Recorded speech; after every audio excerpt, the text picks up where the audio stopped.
On average, people in the UK eat out about 4 or 5 times a month and order takeaway or delivery at least 3 times.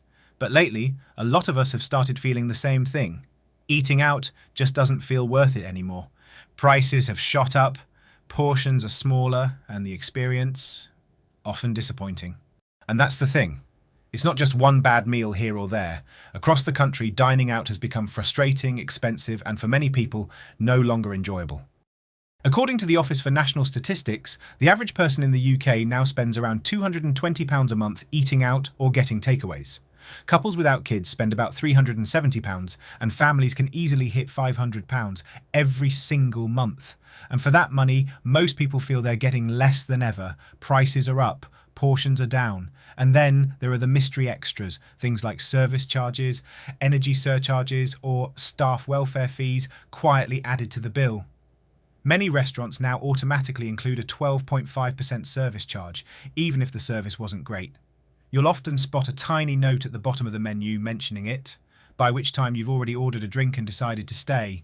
Add drinks, tax, and tip pressure, and suddenly a simple meal out feels like a luxury purchase. Tipping culture used to be simple in the UK. You'd leave 10% if you had good service at a sit-down restaurant, and that was that. But lately, it feels like everywhere's asking for a tip. Cafes, pubs, even takeaway counters. You go to pay and the card machine flashes options. 10%, 15%, 20%. You're stood there awkwardly thinking, am I supposed to tip for ordering at the counter now? That constant guilt-tipping pressure has taken the joy out of what used to be a straightforward transaction. And it's not about being stingy. It's about feeling like every meal comes with a side of emotional blackmail. It's not just the prices going up. It's the experience going down. Many people say service has declined, staff seem rushed, short-staffed, or indifferent. You wait ages for a drink, your food arrives cold or wrong, and no one checks in to fix it. When you're spending £60 to £80 for 2 people, that's not just disappointing, it's infuriating. As one diner put it, when you're paying that kind of money, you expect the food to be hot and the staff to care. Lately, neither seem guaranteed. Because of all this, more people are rediscovering the simple pleasure of cooking at home.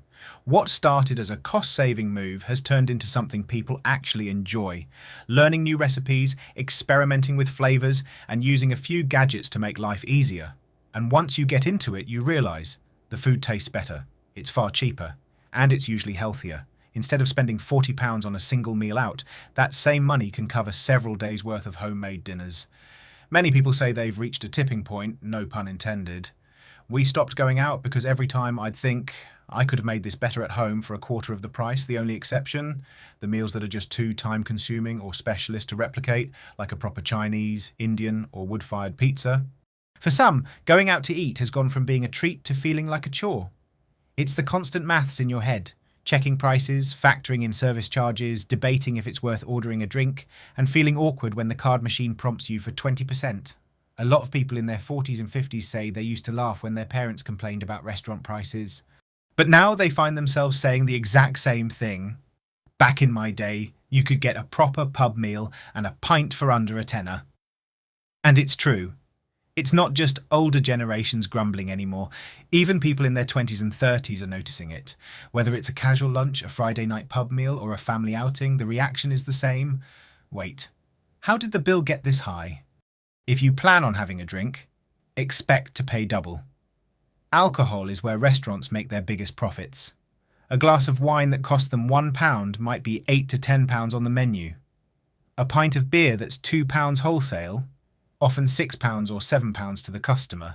It's one of the easiest ways for your bill to quietly double, especially if you add a couple of rounds. No wonder more people are buying their favourite drinks to enjoy at home instead. Then there's takeaway and delivery. You crave something, order on Deliveroo or Uber Eats, and by the time it arrives, it's lukewarm, soggy, and costs £35 for something that would have been £15 in the restaurant. Delivery fees, service charges, small order fees, and tip. It all adds up. It feels worth it when you're hungry, but once the food arrives, the regret sets in faster than the meal cools down. To be fair, it's not like restaurant owners are raking it in. They're being squeezed too by rising food costs, higher wages, energy bills, rent, and VAT.